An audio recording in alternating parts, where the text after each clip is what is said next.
কোন দোয়া পড়লে আল্লাহ তাআলা সকল গুনাহ ক্ষমা করে দিবেন? ভাইরা আমার, কোরআন কারীমের সূরা নিসা 110 নম্বর আয়াতে আল্লাহ রাব্বুল আলামিন ইরশাদ করেছেন, আউযু বিল্লাহি মিনাশ শাইতানির রাজীম, ওয়া মান ইয়ামাল সুআন আও ইউযলিম নাফসাহু সুম্মা ইয়াস্তাগফিরুল্লাহ ইয়াজিদিল্লাহা গফুরুর রহিমা। যে ব্যক্তি খারাপ কোনো কাজ করবে, ওয়া মান ইয়ামাল সুআ, কোন অপরাধ করবে, খারাপ কাজ করবে, হারাম কোন কাজে লিপ্ত হবে, আও ইয়াজলিম নাফসাহু, অথবা যে ব্যক্তি নিজের প্রতি নিজে অবিচার করেছে, অন্যায় করে, পাপাচার করে জর্জরিত হয়ে গেছে, সুম্মা ইয়াস্তাগফিরুল্লাহ, এরপরে যদি সে আল্লাহর কাছে ইস্তিগফার করে, ক্ষমা প্রার্থনা করে, ইয়াজিদিল্লাহা গফুরুর রহিমা, সে আল্লাহ রাব্বুল আলামিনকে ক্ষমাশীল পাবে, অনুগ্রহকারী পাবে।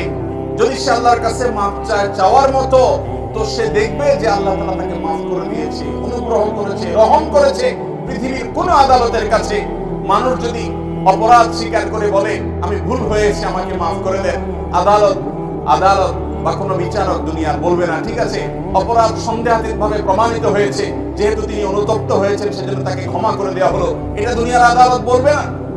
কিন্তু আল্লাহ রাব্বুল আলামিন আহকামুল হাকিমিন, বান্দা যত অপরাধ করুক, পাপ করুক, যদি তার কাছে ক্ষমা প্রার্থনা করে, লজ্জিত হয়, অনুতপ্ত হয়, মাথা অবনত করে, নিজেকে ভৎসনা করে, কেন আমি এই কাজ করলাম, এত খারাপ কাজ করলাম, এবং সংকল্প করে না আমার জীবনের রুট এবং মন পরিবর্তন করব, আমার মন আমি চেঞ্জ করে ফেলবো, আমি ভিন্ন রুটে চলবো, আমি তওবা করব, ইস্তিগফার করব, তাকওয়ার পথে চলবো, হারাম পথ ছেড়ে দিব।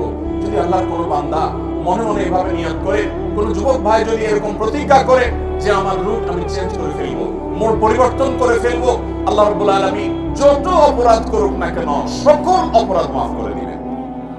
আল্লাহ বলেছেন লা তাকনাতু মিন রাহমাতিল্লাহ, আল্লাহর রহমত থেকে আশাহত হয়ো না, ইন্নাল্লাহা ইয়াগফিরু যুনুবা জামিআ, আল্লাহ সকল অপরাধ মাফ করে দিবেন। এইজন্য দরকার হলো ইস্তিগফার, তওবা নাসুহা। আল্লাহ আমাদেরকে তওবা নাসুহা করার তৌফিক দান করুন।